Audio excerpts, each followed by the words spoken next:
And soon we were down at the docks.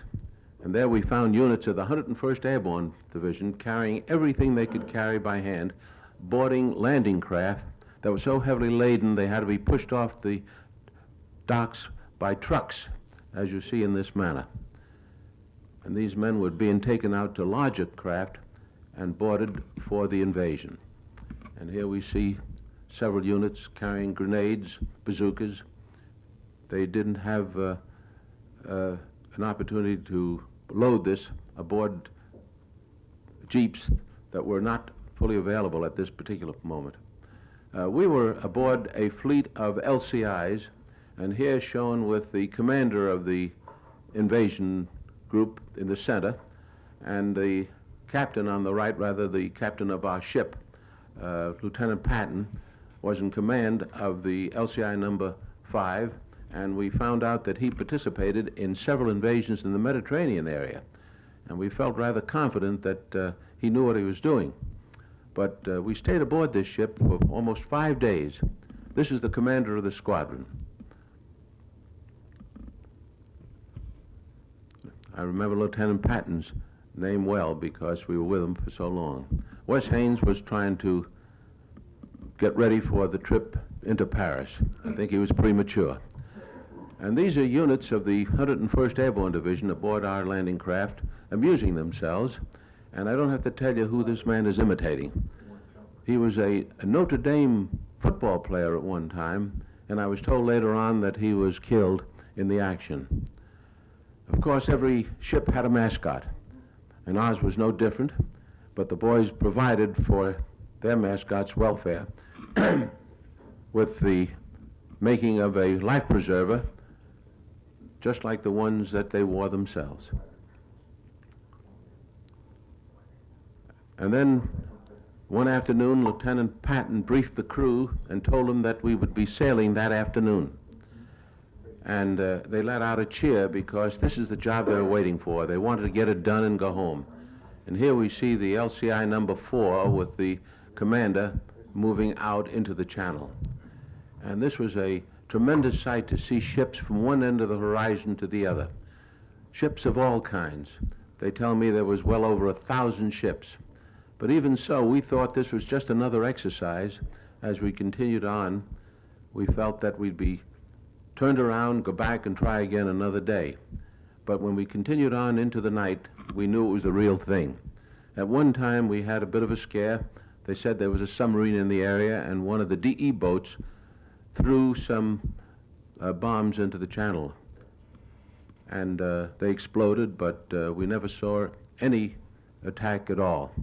Here are some scenes actually taken close to the beach, where the ships made a right-angle turn and headed for the area where we were to land.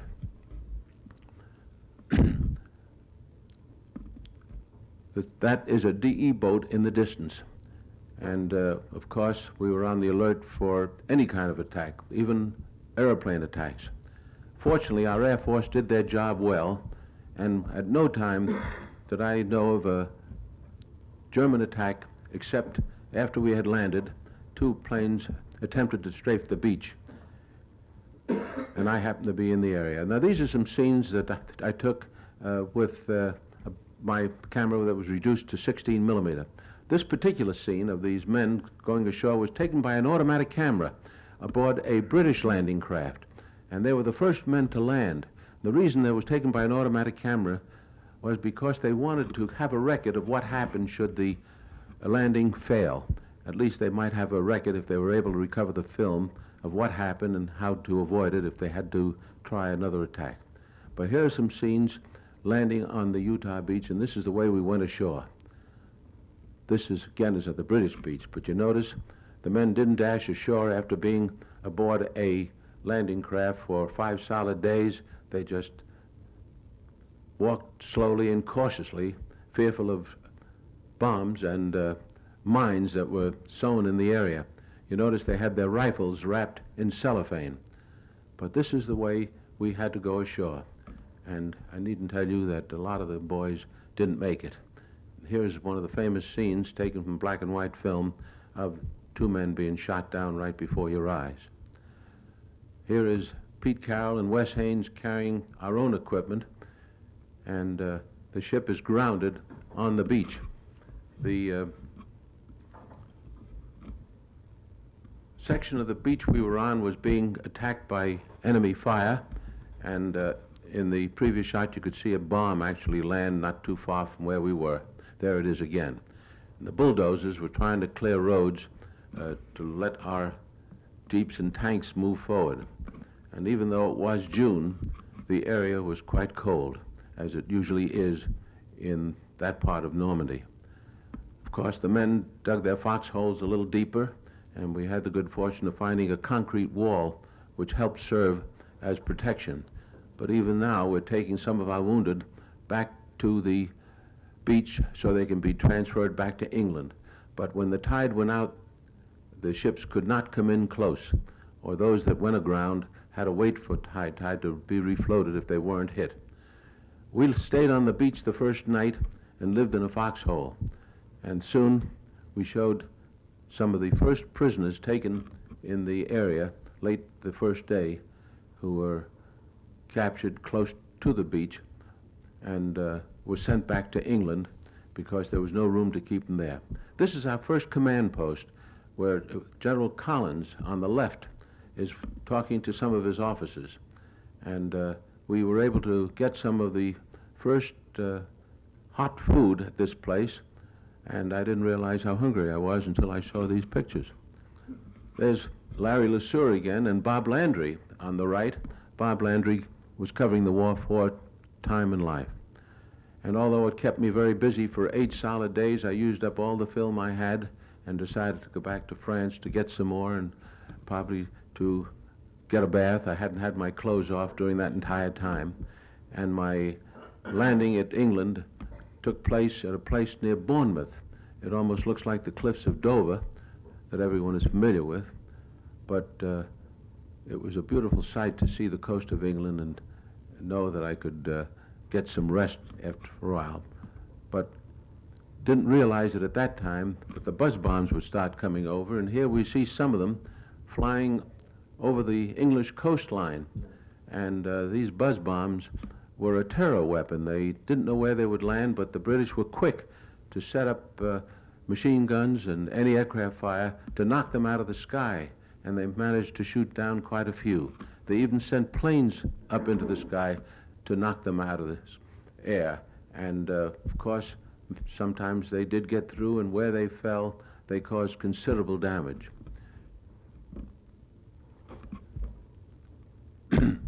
But you must have missed that pretty good shooting. There's one actually coming down, and it landed in the London area, and wherever they landed, they caused considerable damage.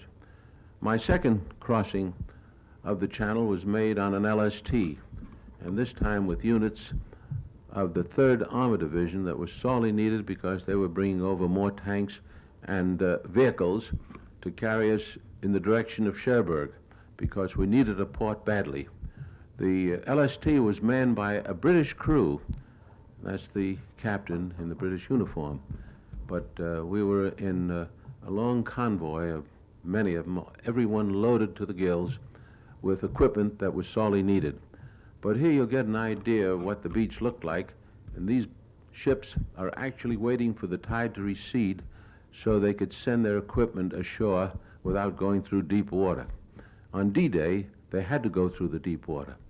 And at this particular moment, they're waiting for the ramps to be rebuilt after a severe storm so they could go ashore without damage. Now, you can see the problems they had on D-Day, because when the landing craft hit the sandbars, the men started wading ashore and found deeper water ahead, and those that had their life preservers too low around their waist turned turtle, and many were drowned. But these are units of the 3rd Army heading in, crossing the deep spot just ahead of them, and headed toward Cherbourg itself. This was a remarkable sight, and the ships were lined up as far as the eye could see, bringing supplies ashore. We needed Cherbourg badly because we thought we could use it as a port, but we found that Cherbourg, shown here, was pretty badly destroyed by the Germans themselves. They destroyed the docks, which we thought we could use. And it took them, if I recall, almost 2 months before we could bring a ship in. They set up mines and destroyed the famous Cherbourg docks where the transatlantic liners used to land.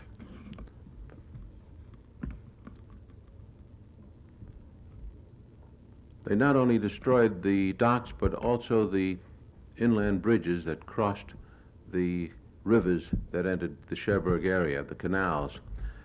This is one of them was destroyed by the Germans. Soon the French people came back into the city and gave us a warm welcome.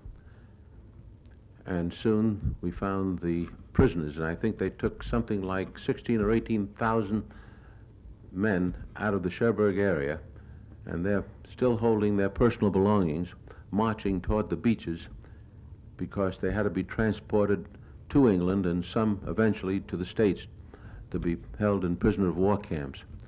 And even at this time, those that could talk to us or would talk to us said we'd be pushed back into the Channel in less than a week.